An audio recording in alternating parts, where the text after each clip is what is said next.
we are starting with Enzo Maresca and Chelsea, because less than 6 months after guiding Chelsea to the Club World Cup triumph and the Conference League success, Maresca has left his post as head coach. It was a mega day yesterday. I know that you were involved in it right the way through, but it unfolded very quickly, this story. It did. We were getting some messages, weren't we, late into the evening on New Year's Eve, suggesting that this might come to a head pretty quickly. Obviously, I was at Stamford Bridge in midweek. Enzo Maresca ducked out of the post-match media responsibilities, didn't speak to us in the radios, didn't speak to TV, didn't do his press conference because he, quotes, felt unwell.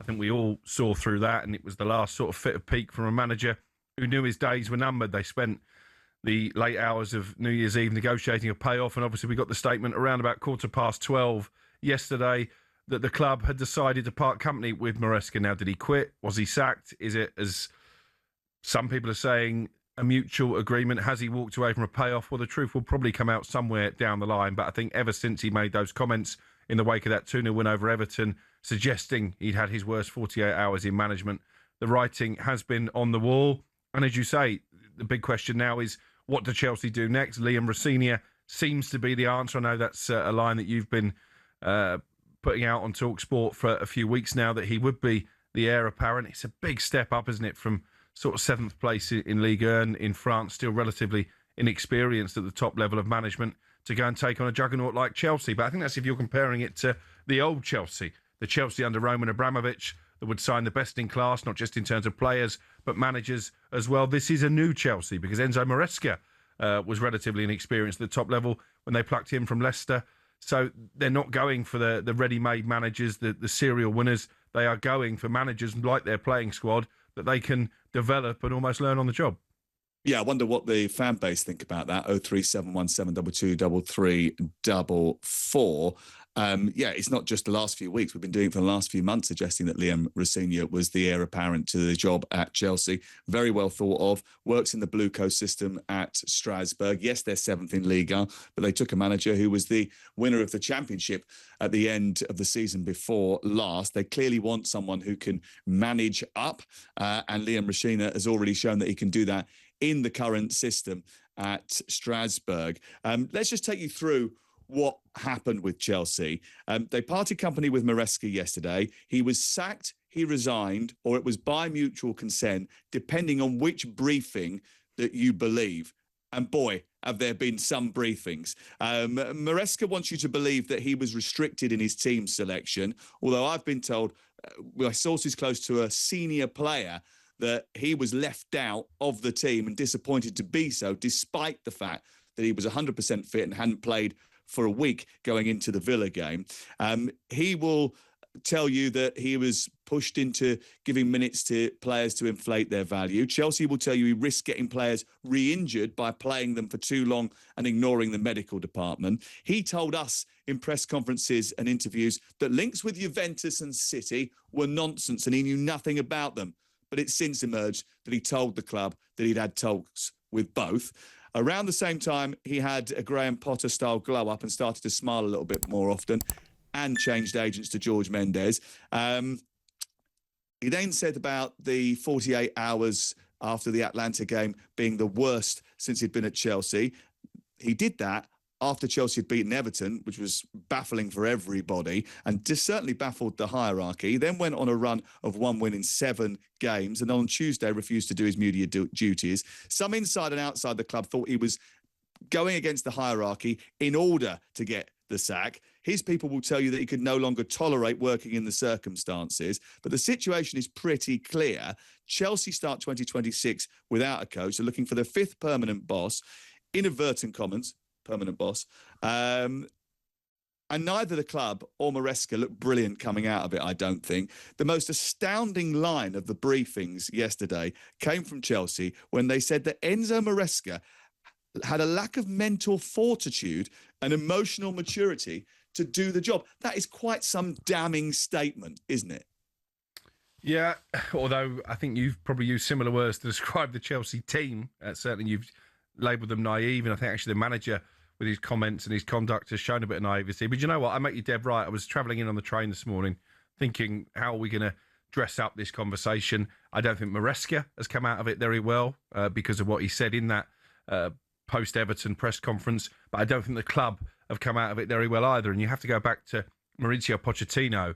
By the time he left the football club, as much as I think Behdad Eghbali wanted to fire Pochettino, Pochettino couldn't wait to get his coat and head for the exit. He'd had enough of working under this ownership group. And clearly it's the same for Enzo Maresca. And it does beg the question, are they ever going to be able to attract that serial winner, should they even desire to do so, to work under the parameters where the board have such a big say? They have an input in team selection.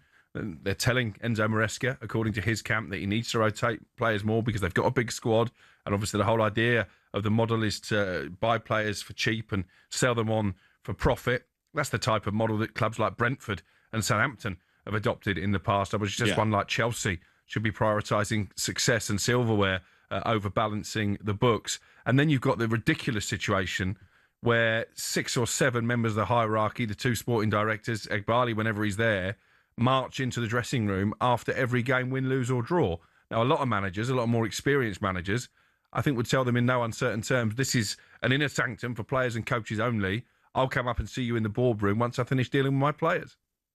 If you accept what Maresca's people are briefing, that he couldn't pick the team, that gives credence to those who suggest that Chelsea is a corporate experiment and not a football club anymore.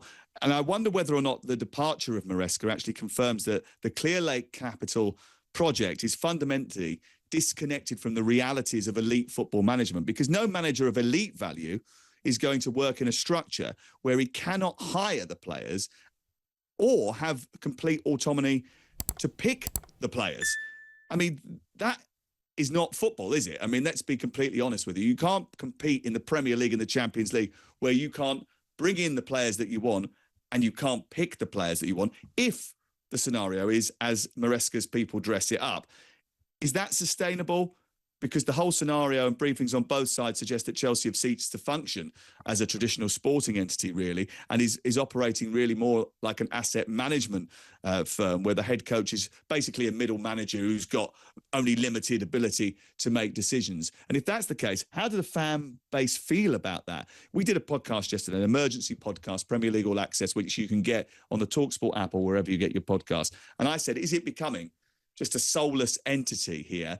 Because Chelsea traditionally have challenged for titles and Champions Leagues, but can you ever see them being able to do that under this current model? Because if all they want is a yes-man manager or a manager who can manage upwards and work within the parameters that are set by the sporting directors and the owners, there's not much chance of you being able to establish a culture where the manager is king and that you're making decisions based entirely on performance. As I said, there is one player who actually says Maresca decided that he wasn't able to play in a game a couple of weekends ago and it wouldn't benefit the team, when actually he's probably the best player in his position and they decided to take him out despite the fact he'd had a week's rest. So it's not necessarily clear that there's 100% credence given to what Maresca is saying. Well, however, there is clear interference from above, isn't there? And I guess the proof will be when the next manager comes in. As I say, at the moment, it looks like that probably will be Liam Rosenior. We might even get some more information over the course of the morning. Does the rotation continue? Because he was the Tinker Man, wasn't he? Maresca, which I know the club didn't like that label, but he made something like 123 changes in the first 24 games of on the medical season. Advice.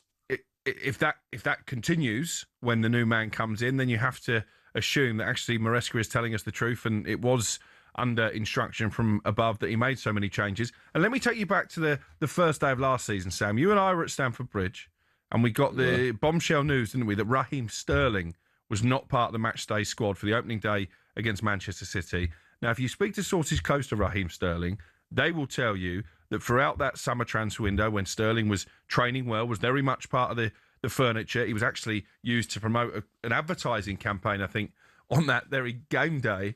Maresca was telling him, you are part of my plans. I want to utilise you this season. All of a sudden, 2 days before the season starts, he gets pulled to one side in training, Raheem Sterling, and he's told he doesn't have a future at the football club. Now, is that Enzo Maresca's decision, or is that the first example of the instructions coming from the board?